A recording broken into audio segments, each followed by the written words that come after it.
என்னடா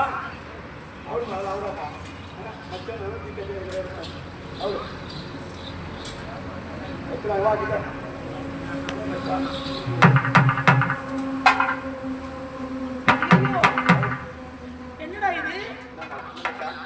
நான் இங்க வந்தேன், இவங்களும் இங்க உட்காந்துருக்காங்க. என்னாச்சு உங்களுக்கு? என்ன சொல்றது? என்ன மாதா நான் இங்க உட்காந்து ஒண்ணுமே புரியலையே. எப்படி வந்தோம்னு எனக்கு தெரியலையே. நீ ஏன் இங்க வந்த? உனக்கு என்ன நடந்தது உனக்கே தெரியாது. தெரியாது. ஆமா, வா நம்ம வீட்டுல உட்கார்ந்து சாப்பிட்டு நிதானமா உனக்கு நடந்த கதையை தெளிவா சொல்றேன். யார் வீட்டுல? யாரு உட்காந்து சாப்பிடுறது? நீதான். போய் இல்லையா? நானா?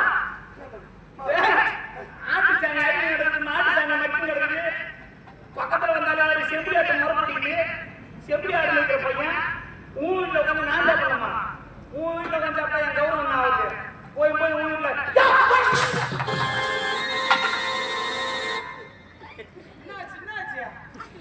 செம்பியாடு செம்பியாடு மேய்க்கிற பையன் செம்பியாடு என்னன்னு தெரியாது. சத்தியமாங்க அம்மா, காலையில நாடை முடிச்சுட்டு வீட்டுக்கு போனோன்னு வீட்டு பட்டியல் இந்த ஆட்டை ஓட்டு போய் கையில் விட்டு வரத்து நீ தான் முதல்ல. ஒரு ஆடா 2 ஆடா 150 ஆடு ஓட்டு உங்க அப்பா அவங்க முடிச்சு வரணும். அவங்களுக்கு கூரை விடுமா? கூரை விடு. அதுவும் மனுஷன் விட. இந்த பக்கத்துல ஆட்டு பட்டிய, இந்த பக்கத்துல குடும்பங்கிறாரு. அந்த மனுஷன் ஒரு 6 அடி கூட பரவாயில்ல.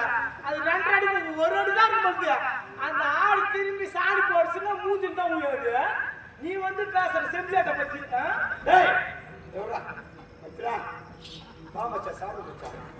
யார் வீட்டுல? போய் உன் வீட்லயா? உன் வீட்டுல யாரே சட்டம்?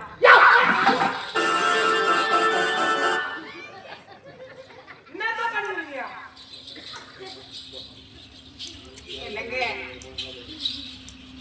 வீட்டுல பால் தயிர் மோர் வெண்ணெய் நல்லா இருக்குன்னு சொல்லுவாங்க.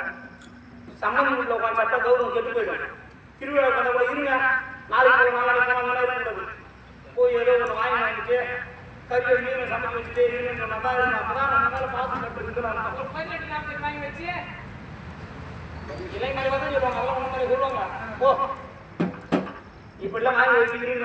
சம்மந்தி வீட்டில் உட்காந்து சாப்பிட்டா மருந்து இருக்கு 3 நாள்.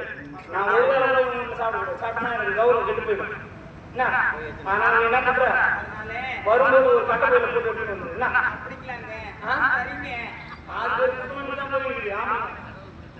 சரிங்க, மருந்து பார்த்து